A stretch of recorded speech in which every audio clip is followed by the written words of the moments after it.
Hi hello welcome to Sumadevi. నేను మీ పవన్. ఈ రోజైతే శ్రీకాకుళంలోని జగన్మోహన్ రెడ్డి పర్యటన అయితే ఉంది.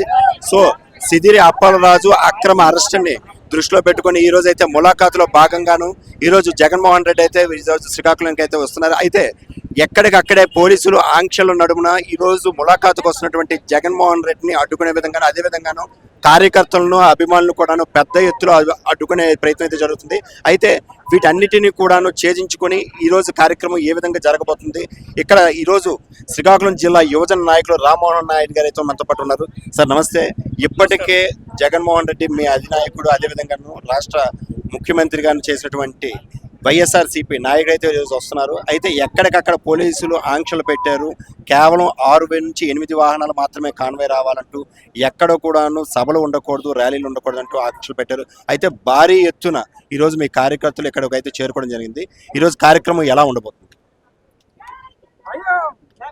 మీరు ఒక్కసారి గమనించండి, ఒక్కసారి మీరు రోడ్లు గమనించండి, ఒక్కసారి మీరు అడుగడుగున తెలుగుదేశం ప్రభుత్వం ఎందుకు ఆంక్షలు విధిస్తుందో ఒక్కసారి మీరు అర్థం చేసుకోండి. అడుగడుగున ప్రతి గ్రామంలో, ప్రతి పంచాయతీలో, ప్రతి కార్పొరేషన్లో పోలీసుల్ని పెట్టి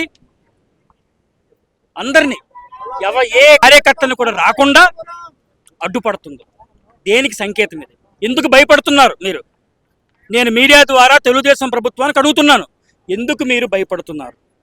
మీరు జగన్మోహన్ రెడ్డి గారికి భయపడుతున్నారు, మీరు వైసీపీ కార్యకర్తలకు మీరు భయపడుతున్నారు, మీరు ప్రజలకు ఇచ్చిన హామీలు మీరు మర్చిపోయారు కాబట్టి ప్రజలు ఇప్పుడు రోడ్డు మీదకి వచ్చి మీకు ఎక్కడ అడుగుతారని మీరు భయపడుతున్నారు.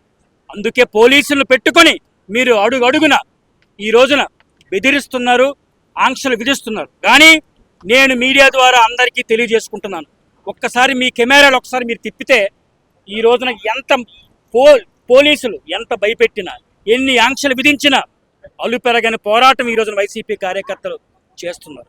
జగన్మోహన్ రెడ్డి గారి ప్రేమని ఎవ్వరు కూడా ఆపలేరు.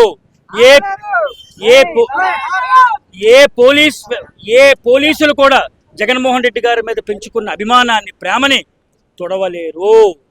ఈ రోజున జగన్మోహన్ రెడ్డి గారికి స్వాగతం పలకడానికి ఇచ్చాపురం నుంచి హెచ్చర్ల దాకా కార్యకర్తలు, ప్రజలు చాలా పెద్ద ఎత్తున స్వాగతం పలకడానికి బ్యారికేడ్లు తోసుకొని మరి జగన్మోహన్ రెడ్డి గారికి స్వాగతం పలకడానికి సిద్ధంగా ఉన్నారు. అయితే ములాఖాతులో భాగంగాను 2 నుంచి 3 గంటల వరకు మాత్రమే సమయం అయితే కేటాయించారు. అయితే ఇప్పటికే అడుగడుగున్న అభిమానుల నీరాజనంలో కాన్వాయ్ రావడానికి అయితే లేట్ అవుతుంది. అదేవిధంగాను సబ్ రోడ్డు కూడా హైవేను కూడా ఎక్కడికక్కడ దిగ్బంధం చేశారు. సో ఈ రోజు ములాఖాతు జరుగుతుంది అంటున్నారా? ములాఖాతుపై ఎటువంటి భ్రమలైతే ఉన్నాయి? తప్పనిసరిగా ఈ రోజున సిదిరి అప్పలరాజు గారిని ములాఖాతులో పరామర్శించడానికి జగన్మోహన్ రెడ్డి గారు పర్మిషన్ తీసుకున్నారు. అదే టైంకి జగన్మోహన్ రెడ్డి గారు వస్తారు, పరామర్శిస్తారు. కానీ మా నాయకుడు మాజీ ముఖ్యమంత్రి అండి, మాజీ ముఖ్యమంత్రి మా నాయకుడు వచ్చినప్పుడు వేలాది మంది, లక్షలాది మంది కార్యకర్తలు, ప్రజలు వస్తారు చూడడానికి. ఈ రోజున కూటమి తెలుగుదేశం ప్రభుత్వం, ఒక్క మాటలో చెప్పాలంటే తెలుగుదేశం ప్రభుత్వం ఈ రోజున 2 సంవత్సరాలు అయింది అధికారంలోకి వచ్చి. ఇచ్చిన హామీలు తొంగలో తొక్కారు, యూత్కు మోసం చేశారు, రైతులకు మోసం చేశారు, మహిళలకు మోసం చేశారు, సంపద సృష్టిస్తామన్నారు. ఇవేవీ లేవు, అన్ని అబద్ధాలు, అన్ని కాకి లెక్కలు, గారడీ లెక్కలు. చివరికి ఎయిర్పోర్ట్, ఈ రోజున భోగాపురం ఎయిర్పోర్ట్ ల్యాండ్ ఎక్విజేషన్ చేసి దానికి పునాదులు వేసి అన్నీ జగన్మోహన్ రెడ్డి గారు చేస్తే చివరికి క్రెడిట్ చోరీ కూడా వాళ్ళే చేస్తున్నారు. అంటే మీరు ఒక్కసారి ఆలోచించండి. అందుకే ప్రజలు చాలా పెద్ద ఎత్తున ఈ రోజు కార్యకర్తలు ఇంత ఉత్సాహంగా వచ్చారంటే కార్యకర్తల వెనక ప్రజలు ఉన్నారనే మాట మీరు మర్చిపోకూడదు.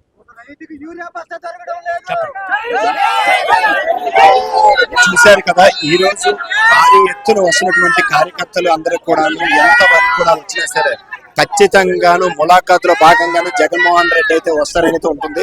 అదే విధంగాను ఎంతమంది వచ్చినా సరే ఖచ్చితంగాను జగన్మోహన్ రెడ్డి ఆదరణకు శ్రీకాకుళంలో కార్యకర్తలు ఎవ్వరు కూడా వెనుకాడరు. ఎన్ని ఆంక్షలు విధించినా సరే ఖచ్చితంగాను జగన్మోహన్ రెడ్డి మా నాయకుడిని ఘన స్వాగతం పలుకుతామంటూ ఇక్కడ కార్యకర్తలు పెద్ద ఎత్తునైతే థ్యాంక్ యూ.